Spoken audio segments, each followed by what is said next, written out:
दृष्टि आईएएस के audio article programme में आपका स्वागत है। आज का हमारा आर्टिकल द हिंदू में प्रकाशित लेख judicial infrastructure a neglected case तथा ज्यूडिशियल इंफ्रास्ट्रक्चर की for improving access to justice says CJI और द इंडियन एक्सप्रेस में छपी खबर judicial infrastructure and afterthought ad hoc and unplanned CJI के सम्मिलित सारांश पर आधारित है। इसमें टीम दृष्टि के इनपुट्स भी शामिल हैं। यह ऑडियो आर्टिकल सामान्य अध्ययन प्रश्न पत्र 2 के राज्य व्यवस्था खंड से जुड़ा है। तो आइए लेख की शुरुआत करते हैं। Judicial infrastructure. हमारे वीडियो अंग्रेजी में देखने के लिए फॉलो करें हमारा ही दूसरा यूट्यूब चैनल दृष्टि आईएएस इंग्लिश।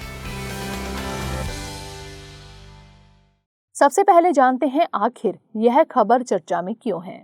हाल ही में ज्यूडिशियल इंफ्रास्ट्रक्चर यानी न्यायिक अवसंरचना से जुड़े 2 प्रस्तावों ने खासा सुर्खियां बटोरी हैं। इनमें से एक है national judicial infrastructure authority of India यानी NJIAI और दूसरा है नेशनल कोर्ट ऑफ अपील यानी NCA। दरअसल भारत के वर्तमान मुख्य न्यायाधीश न्यायमूर्ति NV रमन्ना ने एक समारोह के दौरान ज्यूडिशियल इंफ्रास्ट्रक्चर के तेजी से विकास और नवीनीकरण के लिए national judicial infrastructure authority of India के गठन के लिए सरकार के धीमे रवैये पर अपनी चिंता जाहिर की है।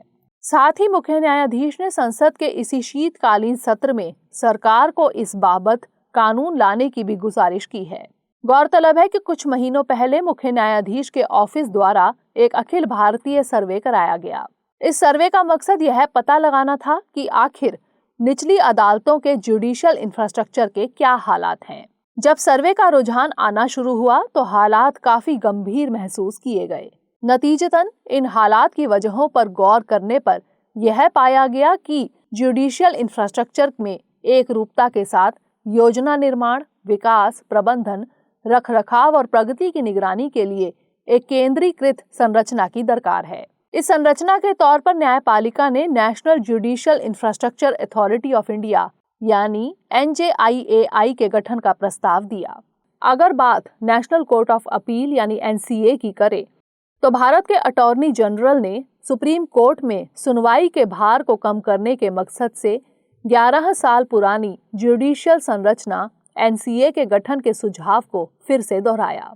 दरअसल NCA 15 जजों वाली एक मध्यवर्ती अपीलीय कोर्ट होगी जो हाई कोर्ट और सुप्रीम कोर्ट के बीच काम करेगी। यह वैवाहिक और किराया जैसे सिविल विवादों से जुड़े अपीलीय मामलों को देखेगी।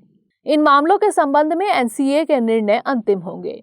बता दें कि पूरे देश में अलग अलग क्षेत्रों के हिसाब से 4 ऐसे कोर्ट्स के गठन का विचार है।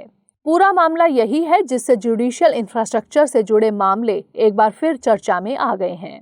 इसलिए इस आर्टिकल में ज्यूडिशियल इंफ्रास्ट्रक्चर से जुड़े सिविल सेवा परीक्षा के लिहाज से महत्वपूर्ण बिंदुओं पर विस्तार से चर्चा की गई है।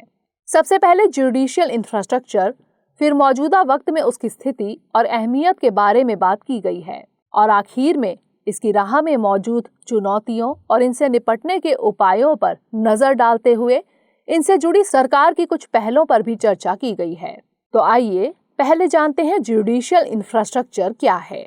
यह धारणा काफी लोकप्रिय है कि ज्यूडिशियल इंफ्रास्ट्रक्चर का मतलब जजों की सुविधाओं से जुड़े इंफ्रास्ट्रक्चर से होता है, मगर ऐसा नहीं है। असल में ज्यूडिशियल इंफ्रास्ट्रक्चर एक व्यापक अवधारणा है।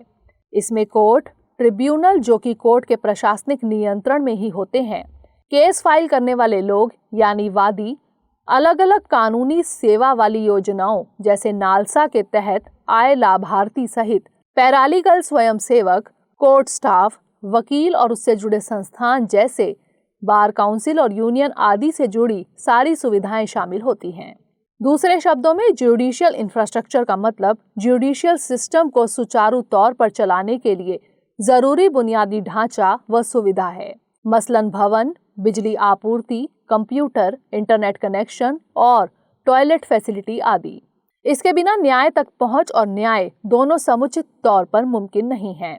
इसलिए मुख्य न्यायाधीश ने भारत में निचले स्तर के अदालतों में बुनियादी ढांचे के विकास की देखरेख करने के मकसद से एक स्वायत्त केंद्रीय एजेंसी के गठन का सुझाव दिया है, जिसका नाम national judicial infrastructure authority of India यानी NJIAI प्रस्तावित है।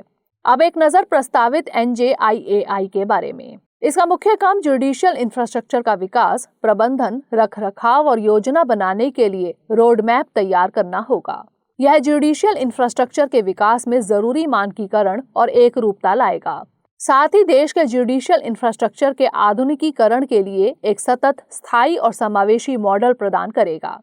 बात अगर प्रस्तावित NJIAI की संरचना की करें तो इसे लगभग नालसा यानी नेशनल लीगल सर्विसेज अथॉरिटी की तरह ही बनाने की बात की जा रही है।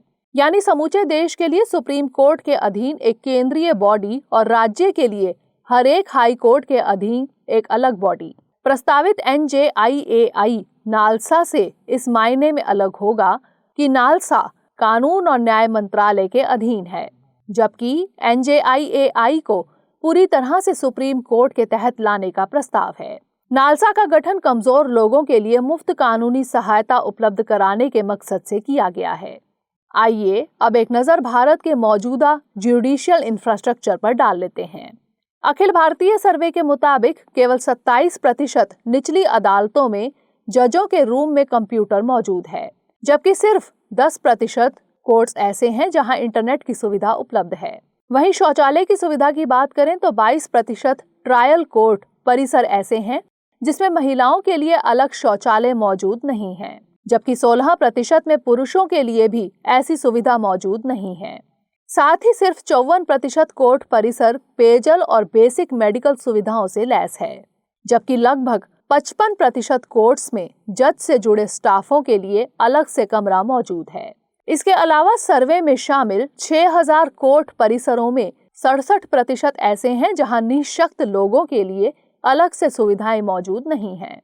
हालांकि शीर्ष अदालत ने 2017 में ही सभी सार्वजनिक संस्थानों को दिव्यांगों के लिहाज से सुगम बनाने का निर्देश दिया था, क्योंकि कानून के शासन सिद्धांत के हिसाब से न्याय की कतार में खड़े आखिरी पीड़ित, चाहे वह वंचित समुदाय का क्यों ना हो, की पहुंच के बिना जुडिशियल इंफ्रास्ट्रक्चर की कोई अहमियत नहीं होती है। अब जानते हैं जुडिशियल इंफ्रास्ट्रक्चर की अहमियत के बारे में। जुडिशियल इंफ्रास्ट्रक्चर की सबसे बड़ी अहमियत है कि यह केस फाइल करने वाले लोगों और वकीलों के लिए अच्छा व आरामदेह इंफ्रास्ट्रक्चर उपलब्ध कराता है। साथ ही यह कोर्ट के कर्मचारियों और जजों के लिए एक सुगम व आरामदायक काम का माहौल उपलब्ध कराता है। इससे इनके कामों को प्रभावी ढंग से करना आसान हो जाता है। इसके अलावा जुडिशियल इंफ्रास्ट्रक्चर इसलिए भी अहम है कि यह एक तरफ न्याय तक पहुंच में सुधार कर न्याय के लिए लोगों की बढ़ती मांगों को पूरा करेगा, तो दूसरी तरफ प्रस्तावना में कहे गए आर्थिक, सामाजिक और राजनीतिक न्याय के टारगेट को हासिल करने में भी सहूलियत होगी। साथ ही अच्छा जुडिशियल इंफ्रास्ट्रक्चर न्यायिक गतिविधियों को तेज कर उसके काम की दक्षता को बढ़ाता है और केस के भार को कम करता है। इससे त्वरित न्याय की सोच को हासिल किया जा सकेगा, क्योंकि ऐसा माना जाता है कि देरी से मिला न्याय नहीं मिलने के समान ही है। जुडिशियल इंफ्रास्ट्रक्चर का अगला महत्व है कि यह न्यायपालिका तक लोगों की पहुंच को आसान बनाता है। इससे न्यायपालिका में लोगों का यकीन बढ़ता है और इससे इनकार नहीं किया जा सकता है कि न्यायपालिका में लोगों का यकीन लोकतंत्र की सबसे बड़ी ताकत मानी जाती है। आखिर में जुडिशियल इंफ्रास्ट्रक्चर देश के GDP के लिहाज से भी आर्थिक अहमियत रखता है। 2018 में प्रकाशित एक अंतर्राष्ट्रीय रिसर्च के मुताबिक समय पर न्याय देने में असफल होने पर देश को सालाना तौर पर GDP में लगभग 9% तक का नुकसान होता है। हालांकि समय समय पर जुडिशियल इंफ्रास्ट्रक्चर में सुधार के प्रयास किए गए हैं, लेकिन अभी भी कई चुनौतियां हैं जो इसके आधुनिक होने की राह में प्रमुख बाधा बनी हुई हैं। आइए जानते हैं जुडिशियल इंफ्रास्ट्रक्चर की राह में आखिर कौन कौन सी चुनौतियां हैं। सबसे बड़ी चुनौती फंड्स की कमी है, जिसके कारण निचली अदालतों का जुडिशियल इंफ्रास्ट्रक्चर खराब बना हुआ है। दरअसल भारत मौजूदा वक्त में जुडिशियल इंफ्रास्ट्रक्चर पर अपने कुल GDP का केवल 0.09% खर्च करता है। सुप्रीम कोर्ट द्वारा 2016 की एक रिपोर्ट के मुताबिक मौजूदा जुडिशियल इंफ्रास्ट्रक्चर 20,558 न्यायिक अधिकारियों की जगह केवल 15,540 न्यायिक अधिकारियों के हिसाब से ही सही है। दूसरी चुनौती है जुडिशियल इंफ्रास्ट्रक्चर से जुड़ी प्लानिंग में दूरदर्शिता की कमी। असल में इंफ्रास्ट्रक्चर के निर्माण के समय ही भविष्य की जरूरतों पर पर्याप्त गौर नहीं किया जाता है, जिससे कुछ ही समय बाद इंफ्रास्ट्रक्चर पर अधिक बोझ पड़ने लगता है, जो आखिरकार न्यायिक दक्षता को कम करता है। तीसरी चुनौती है जुडिशियल इंफ्रास्ट्रक्चर से जुड़े फंड्स के उपयोग में कठिनाई। दरअसल जुडिशियल इंफ्रास्ट्रक्चर से जुड़े फंड्स का उपयोग करने के लिए जिला कलेक्ट्रेट, लोक निर्माण विभाग और वित्त मंत्रालय सहित राज्य सरकार के विभिन्न विभागों के बीच समन्वय की जरूरत होती है। साथ ही केंद्र प्रायोजित योजना के तहत फंड्स प्राप्त करने हेतु जरूरी कागजी कार्रवाई को पूरा करने के लिए राज्य और केंद्र सरकार के बीच समन्वय की भी दरकार होती है। अगली चुनौती है फंड्स के मामले में न्यायपालिका की कार्यपालिका पर पूर्ण निर्भरता। फंड्स के मामले में कार्यपालिका पर पूरी तरह से निर्भरता के कारण न्यायपालिका आज एक बड़ी अनदेखी चुनौती का सामना कर रही है। इससे न्यायपालिका की स्वतंत्रता प्रभावित होने के कयास भी लगाए जाते हैं। जुडिशियल इंफ्रास्ट्रक्चर से जुड़ी परियोजना का डिजाइन, निगरानी और विकास मुख्य रूप से लोक निर्माण विभागों यानी PWD का विशेषाधिकार होता है। आखिरी चुनौती है फंड की उपलब्धता में देरी, जिससे उस फंड का समुचित उपयोग ना हो पाना। दरअसल निचली अदालतों में इंफ्रास्ट्रक्चर के विकास की प्राथमिक जिम्मेदारी राज्य सरकारों की होती है, जबकि केंद्र सरकार केंद्र प्रायोजित योजनाओं के तहत वित्तीय सहायता जारी कर राज्य सरकारों के संसाधनों में सिर्फ बढ़ोतरी करती है। दुर्भाग्य से कुछ राज्य अपने हिस्से का पैसा केंद्र प्रायोजित योजनाओं में नहीं दे रहे हैं, इसलिए इंफ्रास्ट्रक्चर की कोई भी योजना संबंधित राज्य में नहीं चल पा रही है। हालांकि यह कोई नया या अचानक उपजे किसी कारण की वजह से नहीं हुआ है कि जुडिशियल इंफ्रास्ट्रक्चर के फंड का उपयोग नहीं किया जा सका है। अमूमन पिछले 3 दशक से जब से यह योजना चल रही है, कमोबेश यही हालात बने हुए हैं। इसीलिए एक ऐसी समन्वय एजेंसी की नौबत महसूस की गई है जो हर साल लैप्स हो रहे धन का समुचित उपयोग कर सके। National judicial infrastructure authority of India यानी NJIAI इस दिशा में अहम साबित हो सकती है। आइए अब एक नज़र जुडिशियल इंफ्रास्ट्रक्चर के लिए सरकार द्वारा उठाए गए कुछ कदमों पर भी डाल लेते हैं। पहला national mission for justice, delivery and legal reform है। यह एक केंद्र प्रायोजित योजना है। इसका मकसद देश की निचली अदालतों में फिजिकल इंफ्रास्ट्रक्चर और न्यायिक अधिकारियों के लिए आवास की जरूरतों में सुधार करना है। दूसरा है जुडिशियल इंफ्रास्ट्रक्चर के लिए केंद्र प्रायोजित योजना यानी CSS है। यह योजना 1993 से 94 से चल रही है। यह न्याय विभाग की योजना है। इस योजना के तहत जुडिशियल इंफ्रास्ट्रक्चर प्रोजेक्ट की जियो टैगिंग के माध्यम से रियल टाइम निगरानी के लिए न्याय विकास पोर्टल का विकास किया गया है। इसके अलावा ग्राम न्यायालय, portal for arbitration and mediation centre, national judicial data grid और निचली अदालतों में CCTV कैमरा लगाना आदि भी सरकार की कुछ पहलें हैं।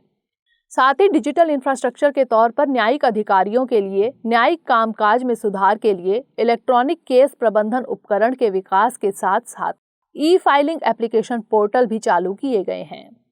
अब जान लेते हैं निष्कर्ष के बारे में। निचोड़ यह है कि कानून के शासन की बुनियाद न्याय तक पहुंच और त्वरित न्याय की धारणा पर टिकी होती है, मगर न्याय तक पहुंच और त्वरित न्याय की धारणा जरूरी व आधुनिक जुडिशियल इंफ्रास्ट्रक्चर के बिना मुमकिन नहीं है। हम न्याय तक असल पहुंच का दावा तब कर सकते हैं जब न्याय से न्यूनतम फायदा होने की उम्मीद वाला व्यक्ति भी न्याय पाने के लिए अदालत के दरवाजे पर दस्तक दे सकें। इसके लिए जरूरी है अदालतों के लिए अच्छा, आधुनिक व जरूरी जुडिशियल इंफ्रास्ट्रक्चर, जो आज तक भारत में एक विचार ही बना हुआ है। National judicial infrastructure authority of India यानी NJIAI इस दिशा में मील का पत्थर साबित हो सकता है। आइए अब नोट करते हैं आज का सवाल।